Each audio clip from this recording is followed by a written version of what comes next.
Today on Locked On Canadiens, Rumour Roundup is back, and nobody with a conscience could ever separate Jake Evans and Yoel Armia.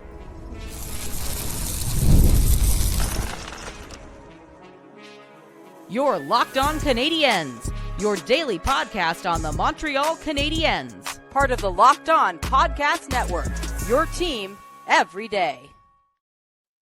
Hi there, everyone, and welcome to another episode of Locked On Canadiens. We want to thank you all for making us your first listen of the day. As you know, we're free and available wherever you get your podcasts, as well as on YouTube as part of the Locked On Podcast Network, your team every day. My name is Laura Sab, also known as the Active Stick, and I'm joined, as always, by the wonderful Ian Boisvert, also known as Maybe It's Ian. If you hear a little bit more excitement in my voice, it's because Rumour Roundup is back today, isn't it? It is. The hat is just off camera. We're having a great time over here. Very excited to break the hat back out. Who knows how many more times we have a chance to do that before the trade deadline. So we're going to get our money's worth out of this hat. At least I am. I'm the one who bought it. So that makes it. We need to. We need to bring the hat back out. Very excited. It is trade deadline season, and Rumour Roundup will come a little bit later in this episode. We're going to talk about some reports about Evans and Armia in a package deal. But first, we got to talk about Kirby Dach's injury, and then we're going to talk a little bit about expectations for Owen Beck as he was called up from the Canadiens. But let's first start with Kirby Dach.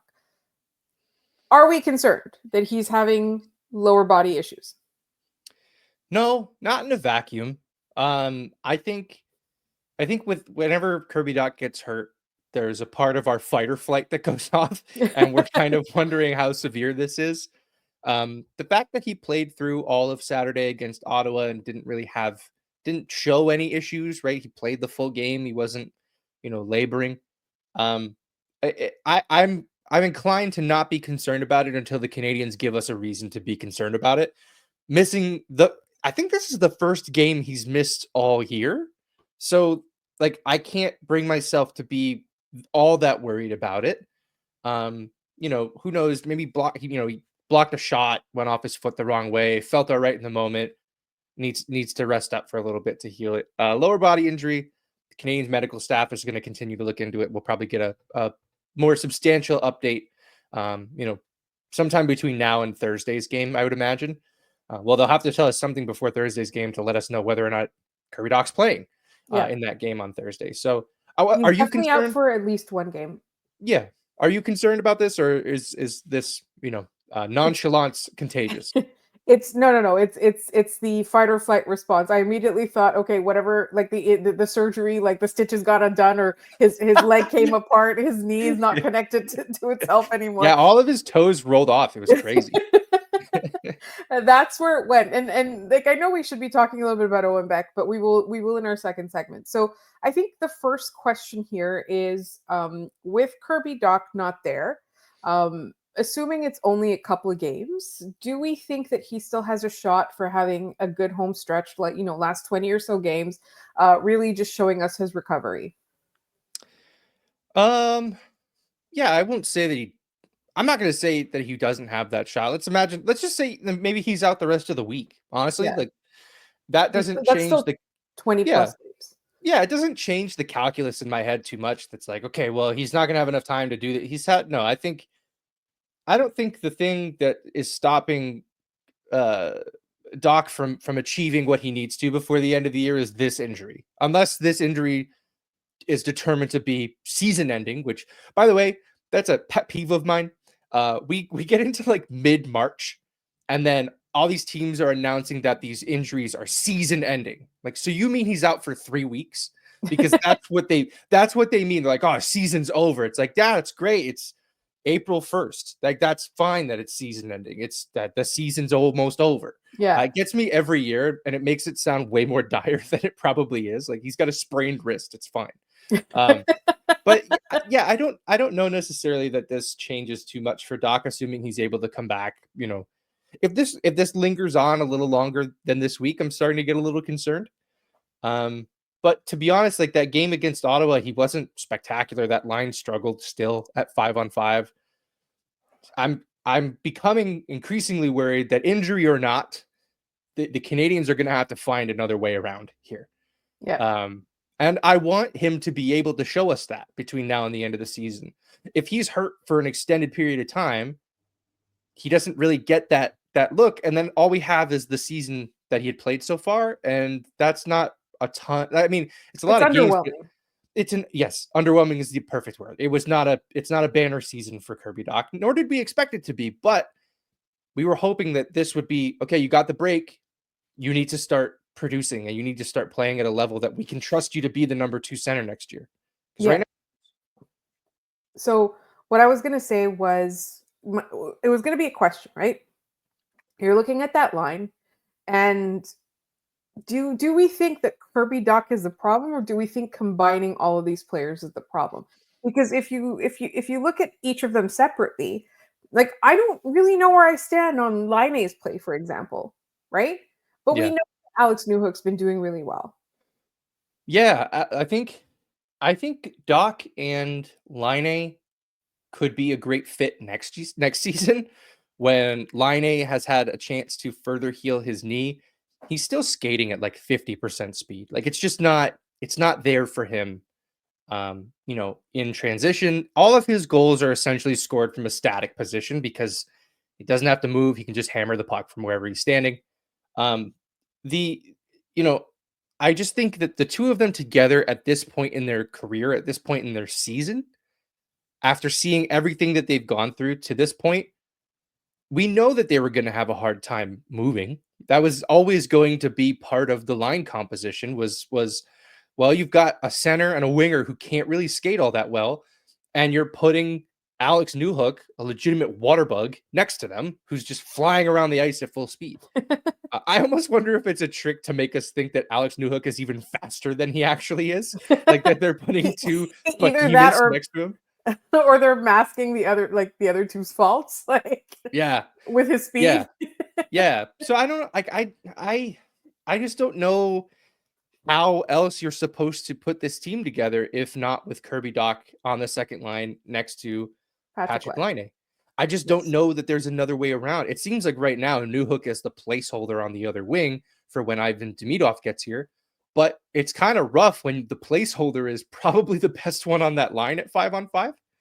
That's not good, right? I mean, people have different opinions about Alex Newhook, and I certainly didn't love the trade that brought him here, but I think he's been fantastic this season. Yeah, Um, absolutely. And we have criticized him too in the past, but he would have like maybe two or three bad games, but a lot of the time it wasn't even his fault, right? Like he was being given an assignment that was beyond his station.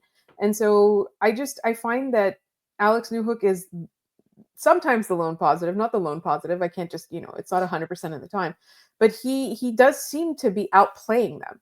And he yeah, shouldn't be. Like they're, like Patrick Laine is a superstar potential and Kirby Dach is like an elite player potential, right? yeah.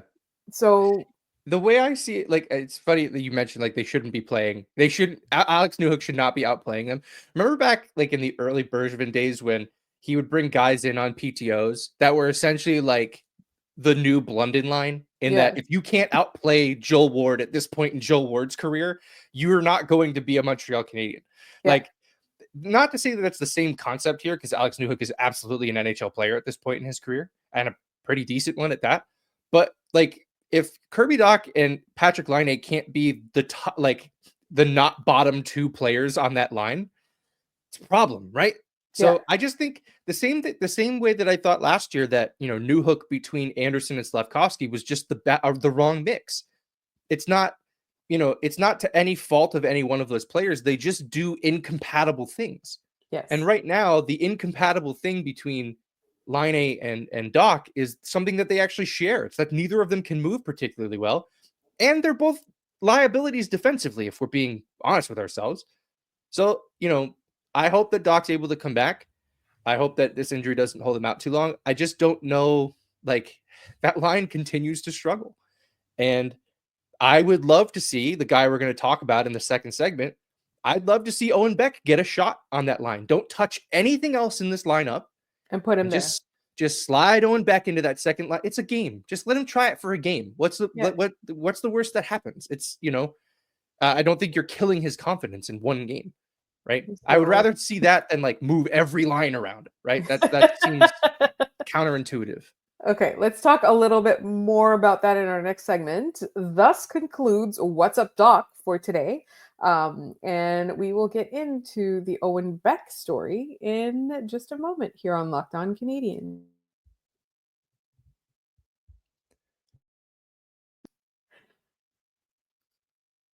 You just realized your business needed to hire someone yesterday. How can you find amazing candidates fast? Easy. You just use Indeed. When it comes to hiring, Indeed is all you need. Stop struggling to get your job post seen on other sites. Indeed sponsored job posts put your post at the top of the page and help you reach the right candidates faster. Hiring is so hard, I can tell you because I have been there, and you really need the right person as soon as possible. I've been in that spot where you need the right hire yesterday. The pressure's on, and every day without the right person is a setback. That's exactly when Indeed sponsored jobs come in handy. They make sure your post is seen by the right candidates right now. Now you can speed up your hiring process with a $75 sponsored job credit. Just go to indeed.com/lockedon right now and support our show by saying you heard about Indeed on this podcast. Terms and conditions apply. Hiring, Indeed is all you need.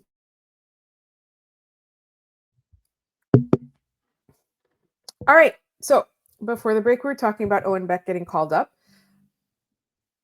It is likely, but not guaranteed, that they're going to shuffle a whole bunch of other stuff around. Probably put Jake Evans in that second line center spot, and have Owen Beck play instead of him. But you mentioned the idea of throwing Owen Beck there on the second line right off the bat. You know, he doesn't project as a second liner as much as he projects as a third line center or fourth line center. You talked about killing his confidence. I think that Owen Beck's confidence, to be honest, is not something that I ever worry about. No, it's funny you mentioned that because me neither. Like I think that's a guy who knows what he is at the American Hockey League level. I think that's a guy who knows, or at least has a pretty good idea of what he can do at the NHL level when he's fully, NHL ready. Right now, we're kind of just getting tastes here and there. Yeah. I do expect him to be a fixture on this team next season. Um, and another guy that we keep kind of forgetting about is Oliver Kapanen, who was a Montreal Canadian at the beginning of the season and has done nothing but play incredible hockey overseas. And we've all kind of just forgotten that he's out there playing, I think, at either point a game or just over point a game over in Europe. That's a different story for another day. We'll have to have Patrick Bexell on to tell us all about I was Oliver just Kapanen. about to say, Patrick, come on and talk to us about Oliver Kapanen. Back to Owen Beck. I think that he's been called up a few times this season, and the first couple of games, I think he was quiet. He wasn't bad. I don't think he played poorly. He was just kind of quiet. But then on that Western Road swing, he had a couple of games. Was it one or two games? It was eye-opening, right? It was like, okay, this Yeah. is what this guy can do, right? This is the beginning of his NHL career. This is really him showing what he's worth and what he can bring. So I do think it's an intriguing possibility. Do we think the Canadiens are going to do that though? I don't know. We've talked about this, and the people who listen to this show every day will know that the way that we digest line changes and what we want the lineup to be is in different buckets. What I want and what Marty wants are two different buckets in two different rooms. Like that, we just don't. They often do not agree with one another. I sometimes think that what Marty wants and what Marty does are also in two different buckets in two different rooms. That is an excellent point. I think you're entirely correct that he sometimes disagrees with what he's doing, but he knows it's probably what makes the most sense. Although maybe we're starting to figure this out because we talked about the Struble and Hudson pairing over the break, and the first game back, it's Struble and Hudson, right? Like that. Maybe we're figuring something out in that department.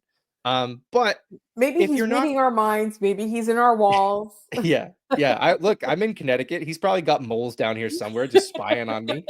No, look, I think if you're not going to put Owen Beck on the second line right away, I would rather keep Evans in his spot. Yeah, and that line stays intact. That line stays intact. The Dvorak line mostly stays intact. Maybe you take Beck and put him on the left wing of Newhook and Laine. it's less responsibility defensively on the wing. And Newhook is showing that he can drive a line like that. Maybe you do that. Like, because I think it's so funny that, we got back from the Four Nations break and, Heineman's back. So we can basically have the same forward lines that we had when the team was playing really well. And we get one game of it. And now we have to blow the whole thing up again. Like, I think I'm trying to get into Marty's head and know how badly he wants to keep that bottom six intact, right? Like, he does not want to touch it. He ended his Patrick Laine fourth line, exile because he was able to get Emil Heineman back and start fresh with the lines that we wanted to play with. Yeah. So I find it very difficult to believe that an injury to Dach and taking him out, that he wants to even touch the bottom two lines. I have a hard time believing it. Yeah, and like Marty's not stupid, right? Like he knows that second line is struggling. It's just that the other lines are working so well together that he's not going to separate them. Also, I just got news from my Calder Cup Calder Trophy correspondent, JD Young, that Celebrity has tied Lane Hudson. So, Lane, if you're out there listening to this, you got to fix it. I'm very, very invested in this. But Celebrity is, I think, just above a point per game. So. At what point do we say about that Calder race that, like, okay, you outscored a defenseman by 2 points? Like, why do we give you credit for that? Like, you do realize he's a defenseman, right? Playing 20 minutes a night. I don't know why we're not applying that logic here, but I Celebrity, he's dope. I get it. Like, I'm not complaining about Celebrity. The player's fantastic.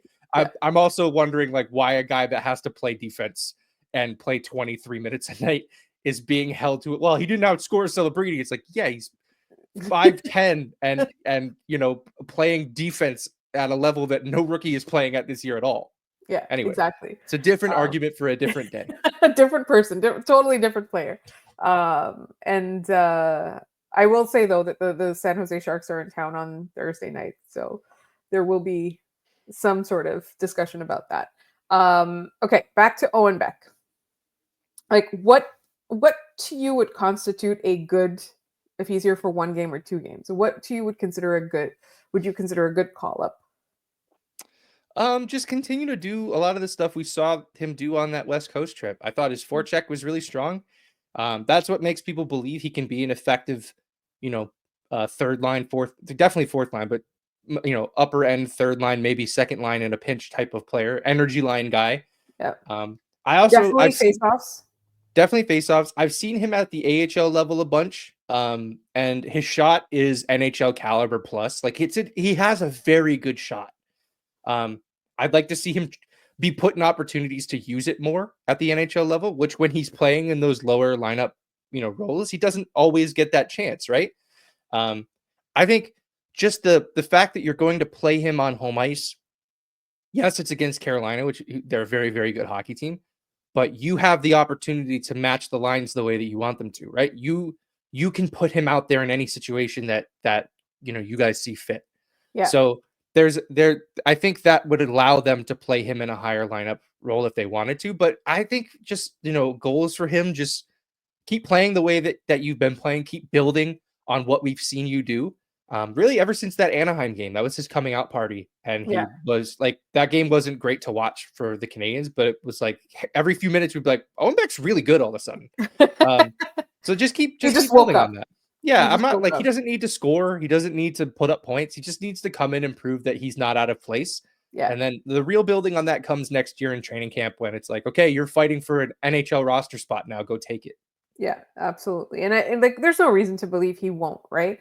No. Because as we're going to talk about in our next segment, there's two guys that probably won't be here, or in fact might not be here.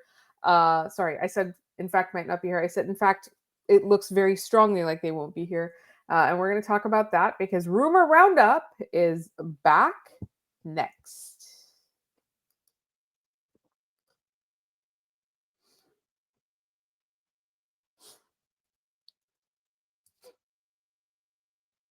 All right. The hat is back. The hat is back. It might be on backwards for what it's worth. I think it is on backwards. Hold on. I'm failing at my quick changes. This isn't the Oscars. All right. We're better now. All right. So Rumour Roundup this week, really just one story to go off of. It's so funny. We came back from Four Nations and there was so much talk about like, oh, teams are going to make moves during Four Nations. They're going to do it right after. Like, They and all went then on vacation. everyone went on vacation and it's quiet. The Wings just traded a goalie for future considerations, like catch the fever, trade season. Ooh. Yeah, like it's just not something that's really happening right now. But Arpon Basu in The Athletic wrote a story today about how the Canadiens, what he's hearing, what he's thinking heading into the deadline for them. I'm not going to read it line for line because it's behind a paywall, and if you want that, you should support that. Yes. The gist of it, though, is that, the thought of the Canadiens trading both Joel Armia and Jake Evans in a package deal. It's something that he's talked about previously, headed into the Four Nations. It's something he's revisiting now. It's tough to know if that's something the Canadiens are actually considering, but the logic behind it is that together you'll probably get two mid assets for them, and together maybe you can get some team to give you a first round pick for the premier for penalty killing forward combination in the NHL. That's what Joel Armia and Jake Evans are this year. Yeah. What are your thoughts on Absolutely. that, moving them as a package deal? I think it's a good idea because you're going to net more assets either way. I think you have to be careful though, because you got to look at their contracts, right? Like Evans' contract is fine, but Armia still has that inflated contract. So the Canadians will likely have to retain salary on his deal, which is fine. Yep. It'll end at the end of this year, right? Like it'll be off on July 1st. But I think that it is a really smart move for a team to do that.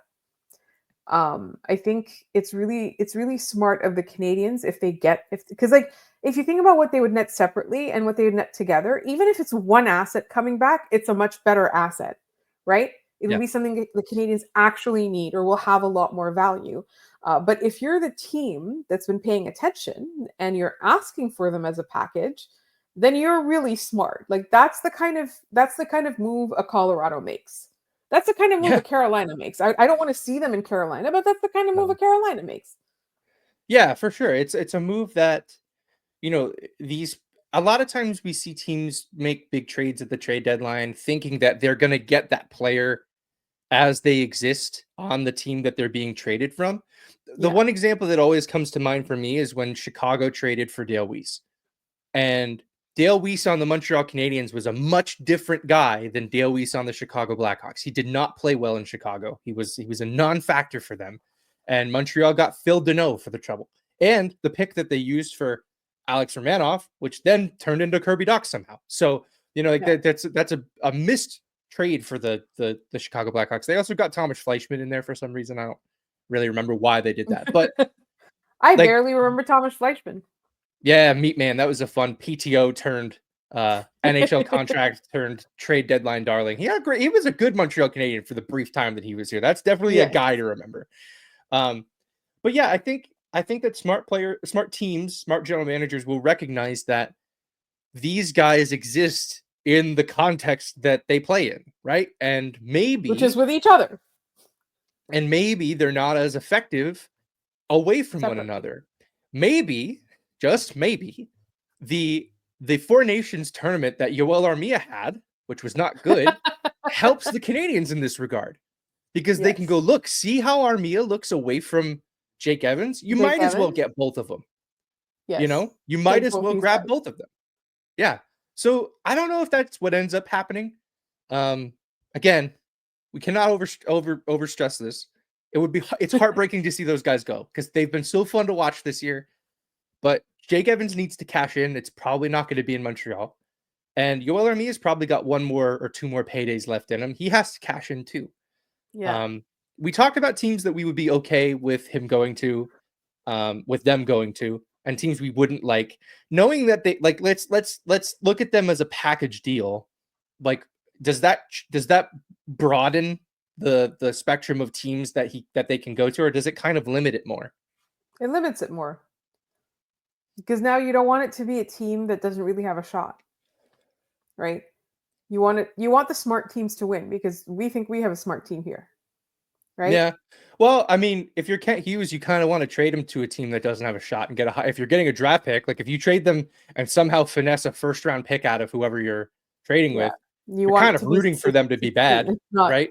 Yeah. Yeah. Like if they both go to Winnipeg, you are cheering against the Winnipeg Jets in the first round, even though like they're probably going to be one of the top seeds in the playoff. It won't Yeah. change too much, but you get the idea. It's the same Those two concept. and Hellebuck on a penalty kill. Yeah, you just would never give up a power play goal. Yeah. And like they're an incredible duo. It's funny because we haven't really had this in Montreal in a long time, if like ever, at least in my time watching the team, that we have two incredible penalty killing forwards. Yeah. You mentioned the contracts, right? That's definitely a part of it, especially considering that the Canadiens only have one retention spot left. And in this instance, if you are trading them as a package, you are most likely eating half of Yoel Armia's remaining salary. That doesn't really bother the Canadiens so much as using the final retention slot. That means that most likely Christian Dvorak and David Savard are not going anywhere. That means you're kind of just saying you guys are spending the season here in Montreal. Try to make the best of it. Because to another point Arpin makes in his column is that the Canadiens don't want to raid Laval. It's very important to them to keep Laval intact. And if you trade all of these guys, you're going to have to call up like 4 or 5 people from there. Yeah, that means, Owen Beck is definitely coming up and playing. Right now, that might not be true. They might be able to survive without him in Montreal. Especially if Pez gets back from his injury. Right. If he comes back and maybe you bring up Harvey Pinard the rest of the way instead, Or, if you're trading Savard, does that mean that Logan Mailloux, you live in Montreal now? You're a Canadian now. That hurts Laval's chances significantly if he's not playing for them. Not chances to make the playoffs. I think they'll be fine. They're quite a good hockey team. Yeah. But like you don't want to disrupt that mix too much going into the playoffs. Right. So how okay are you with the Canadiens not doing anything with David Savard and Christian Dvorak? Is that, I know some people are going to freak out that that's like asset mismanagement, but like does that matter to you at all? No, because if there's no market for them at that salary, the Canadiens weren't going to get anything for them anyway. Right? I feel like, you really got to, for Christian Dvorak too, you really got to see something in him that we're also not seeing right now. Right? Yeah. We talk so much about how, like with David Savard, it's a little bit more injury related because I do think that, a team would be concerned about his injuries, but many teams would want him to just lay down in front of a puck in the playoffs, right? That's definitely something. His value is a little bit more attractive. Whereas with Christian Dvorak, if we're not seeing it, there's no GM out there who's seeing it unless it's Marc Bergevin. Right. Yeah. And look, I think Christian Dvorak next season has a future as a third or fourth line center on a team that maybe has aspirations of going to the playoffs. I also think that David Savard, the Canadiens kind of want to do right by that guy. Yeah. He was never going to bring the Ben Sherratt type return. So it was never about, sending him off to the highest bidder.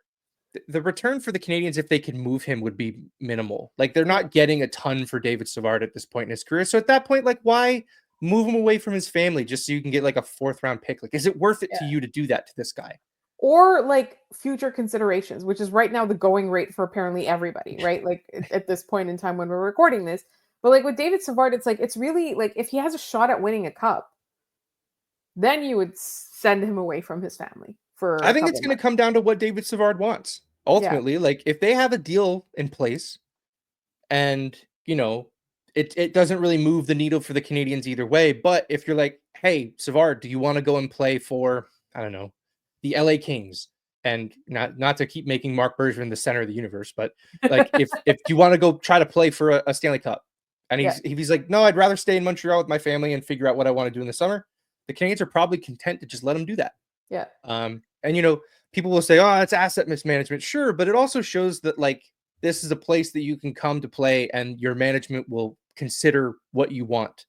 It's not like when the Rangers waived Barclay Goodrow because they couldn't trade him, right? Yeah. It's not, or Trouba was the same way, right? They threatened to waive him if he didn't accept a trade. That's not the environment the Canadiens want to build. Exactly. All right. We didn't do yeehaws. Oh, right. Entertainment wise, I'd say it's more interesting than a lot of the stuff we've gotten lately. Yeah. So I'll give it a 4 out of 5 yeehaws. Same. 4 out of 5 yeehaws. Yeah, realism, probably the same. It's probably a pretty likely outcome, honestly, for the Canadiens. Like for me, it's that Arpin is really dialed in and really reliable, right? So Yep. even if it's not something a team ends up doing, like I think that there's reason for him to be reporting that. Sure. And it passes the sniff test just from fans who are plugged in enough, to recognize that these two, Yoel Armia and Jake Evans, they are more valuable as a duo than separately. It's not breaking the mold to think that. So yes, we're getting closer. It's almost trade season. It's almost crazy season. Very much looking forward to some actual trades being made, some hockey trades, maybe some football trades for no reason in the NHL. Who knows? All right. So it is time for our trivia, and then we can get out of here. Yes. All right. Yesterday's question, follow the player path. It went New York Rangers, Pittsburgh, New York Rangers, Montreal, Ottawa, Pittsburgh, Florida. Laura, you have the answer. Yes, I did. I got the answer, even though there was a trick in there, and it was Alexei Kovalev.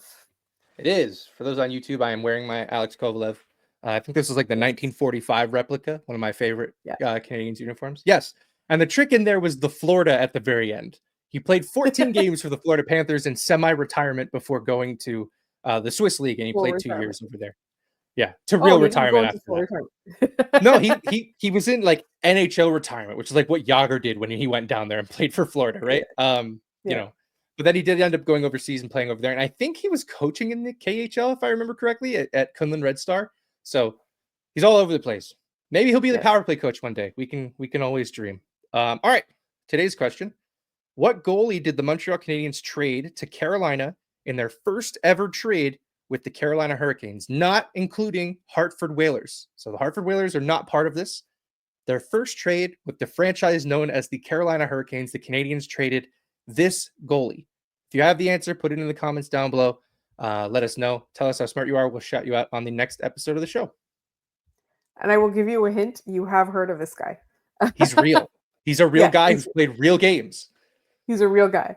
All right. That is our trivia question for the day. And as you know, we're here 5 days a week. So make sure you're subscribed to this podcast, or you get your podcast as well as on YouTube. You will find us all over social media at Locked On Canadiens. We are on TikTok at Locked On Canadiens. We are on Instagram at Locked On Canadiens. We are on Bluesky at Locked On Canadiens. Our Gmail is Locked On Canadiens. And obviously our YouTube is also Locked On Canadiens. Please tell your friends. Please also send us mailbag questions, observations, comments, trivia answers. You can reach us all of those ways. You'll find my co-host all over social media at Maybe It's Ian.